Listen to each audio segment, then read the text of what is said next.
Lições bíblicas: corpo, alma e espírito. A restauração integral do ser humano para chegar à estatura completa de Cristo. Lição 4: o corpo como templo do Espírito Santo. Texto áureo. Ou não sabeis que o nosso corpo é o templo do Espírito Santo, que habita em vós, proveniente de Deus, e que não sois de vós mesmos? 1 Coríntios, capítulo 6, versículo 19. Verdade prática. Ter consciência de que nosso corpo é a habitação do Espírito Santo faz toda a diferença na maneira como o possuímos. Leitura bíblica em classe. 1 Coríntios, capítulo 3, versículos 16 e 17, e capítulo 6, versículos de 15 a 20. 1 Coríntios, capítulo 3. Não sabeis vós que sois o templo de Deus e que o Espírito de Deus habita em vós? Se alguém destruir o templo de Deus, Deus o destruirá, porque o templo de Deus que sois vós é santo. 1 Coríntios, capítulo 6. Não sabeis vós que os vossos corpos são membros de Cristo? Tomarei, pois, os membros de Cristo e fá-los-ei membros de uma meretriz? Não, por certo. Ou não sabeis que o que se ajunta com a meretriz faz-se um corpo com ela? Porque serão, disse, dois numa só carne. Mas o que se ajunta com o Senhor é um mesmo espírito. Fugi da prostituição. Todo pecado que o homem comete é fora do corpo. Mas o que se prostitui peca contra o seu próprio corpo. Ou não sabeis que o nosso corpo é o templo do Espírito Santo, que habita em vós, proveniente de Deus, e que não sois de vós mesmos? Porque fostes comprados por bom preço. Glorificai, pois, a Deus no vosso corpo e no vosso espírito, os quais pertencem a Deus. Introdução. Na lição anterior, vimos como o pecado afetou o corpo humano, trazendo sofrimento e morte. Mas vimos também que a obra redentora de Cristo é poderosa para restaurar todas as coisas, o que inclui a redenção de nossa matéria corrompida. Nesta lição, estudaremos a respeito do corpo como templo do Espírito Santo, enfatizando sua importância e necessidade de cuidado, principalmente quanto à santificação. Tópico 1. Corpo, propriedade e habitação divina. 1. Comprado e selado. Assim como o espírito e a alma, nosso corpo também foi comprado por Cristo e tem o selo do Espírito Santo. Isso nos torna propriedade de Deus em todos os aspectos, inclusive no físico, que é, literalmente, templo e santuário. Como Jesus prometeu aos discípulos: "E eu rogarei ao Pai, e ele vos dará outro Consolador, para que fique convosco para sempre, o Espírito da Verdade, que habita convosco e estará em vós." A expressão "habita convosco e estará em vós" indica dois estados distintos. Antes da morte e ressurreição de Jesus, os discípulos tinham a presença do Espírito com eles. Depois passaram a tê-lo dentro deles, pela experiência da regeneração, como acontece com todos que nascem de novo. Como propriedade e habitação divina, temos de nos santificar e nos dedicar a Deus por inteiro.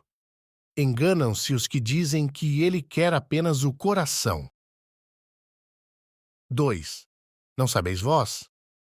A pergunta retórica feita por Paulo aos Coríntios indica que, apesar de ensinados, faltava-lhes uma compreensão espiritual correta acerca da mordomia do corpo. O apóstolo faz semelhante indagação por 4 vezes. Os coríntios eram imaturos e carnais, por isso havia tantos pecados entre eles. Discussões que visam negar a necessidade de santificação corpórea são sinais de imaturidade e carnalidade, inclusive as relativas ao vestuário. Depois do pecado, Adão e Eva se cobriram com aventais de folhas de figueira. Deus substituiu por roupas de peles, demonstrando que o corpo, seja da mulher, seja do homem, não deve ser fragilmente coberto e ficar sujeito à exposição como objeto de tentação e cobiça. O padrão moral segundo Deus é mais elevado que o nosso. 3. Propriedade e domínio. O detentor da propriedade deve ter também o domínio. Se pertencemos ao Espírito, devemos viver sob seu domínio.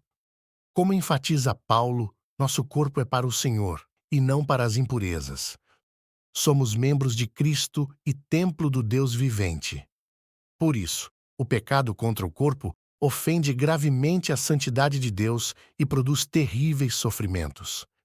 Quando isso acontece, somente um profundo arrependimento e sincera confissão conduzem a uma verdadeira e completa cura e restauração. Sinopse 1. O corpo do crente pertence a Deus e deve ser santificado como templo onde o Espírito Santo habita. Tópico 2. O corpo como tabernáculo. 1. Portador da presença. Uma das figuras aplicadas ao corpo no Novo Testamento é o tabernáculo. Paulo e Pedro usam essa linguagem metafórica. Estamos neste tabernáculo. Brevemente hei de deixar este meu tabernáculo. Isso nos remete ao Antigo Testamento, ao tabernáculo de Moisés. E me farão um santuário, e habitarei no meio deles. E solidifica o entendimento do corpo como portador da presença de Deus. O Todo-Poderoso decidiu viver em nós uma tão frágil habitação. 2. Tabernáculo e tricotomia. A analogia do tabernáculo reforça também o aspecto tricotômico do ser humano, a composição em 3 partes, assim como a edificação feita no deserto. O tabernáculo compreendia 1. O pátio, um espaço externo aberto. 2. O lugar santo. E 3. O lugar santíssimo, um espaço interno único, coberto, separado apenas por um véu, o que lembra a tênue divisão entre alma e espírito. Quando o tabernáculo foi levantado, a glória do Senhor o encheu completamente. Assim é a presença do Espírito Santo na vida do crente. Enche-o em sua integralidade, corpo, alma e espírito. Isso se torna ainda mais evidente nas gloriosas experiências pentecostais. 3. Um tabernáculo guiado. Outra lição espiritual que extraímos da metáfora do tabernáculo é a importância de ter a presença de Deus como guia permanente e eficaz em nossa vida. Se a nuvem do Senhor, que estava sobre o tabernáculo, se levantava, os filhos de Israel caminhavam.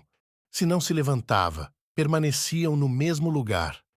Ser sensível ao Espírito nos livra de decisões e movimentos errados em nosso viver diário. É melhor seguir a nuvem, quer de dia, quer de noite. Sinopse 2. Assim como o tabernáculo abrigava a presença de Deus, o corpo do crente é uma habitação viva e guiada pelo Espírito Santo. Tópico 3. Cuidando do templo do Espírito. 1. Fugir da prostituição. O substantivo grego porneia, traduzido como prostituição em 1 Coríntios capítulo 6, versículo 18, tem um significado amplo, referindo-se à impureza ou imoralidade sexual no sentido geral.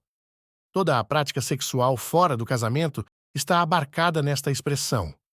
Ao usar o verbo fugir na voz ativa, feugo, fugir de ou para longe, Paulo aponta para a necessidade de ações concretas que nos ponham a salvo dos terríveis malefícios das impurezas sexuais, o que começa pelo cuidado com os olhos.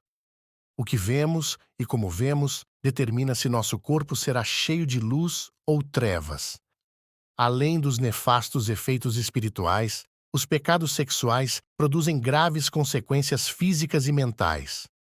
A pornografia, por exemplo, tem se tornado um vício altamente destrutivo. O alerta divino é imperativo e radical. Fugir. 2. Disciplinas espirituais. Para uma vida espiritual plena como templo do Espírito Santo, não basta que os membros do corpo deixem de ser instrumentos do pecado.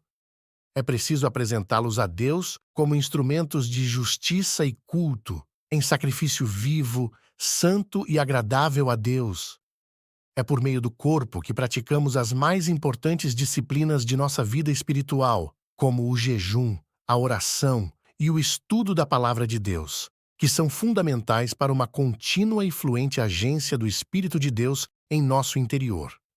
Ele nos guia em toda a verdade, produz em nós o seu fruto, nos capacita para servir a Cristo e habita em nosso coração como o penhor de nossa eterna redenção.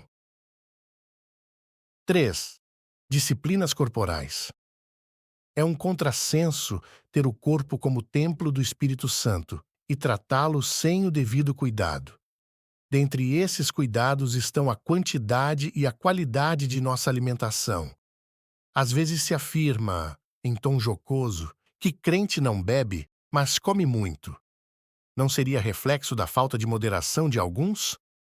Além do aspecto alimentar, descanso, especialmente o sono, e exercícios físicos também são importantes cuidados para o corpo e a mente. Cabe-nos, também, fazer uso regular dos meios de saúde preventivos e curativos disponíveis. Sinopse 3. Cuidar do corpo com santidade, disciplina espiritual e equilíbrio físico é essencial para honrar a presença do Espírito Santo em nós. Conclusão. Corpo e mente saudáveis nos tornam mais dispostos para adorar e servir a Deus. Que vivamos de maneira sábia e equilibrada, como templo do Espírito, um elevado privilégio, fruto da graça de Deus em Cristo Jesus.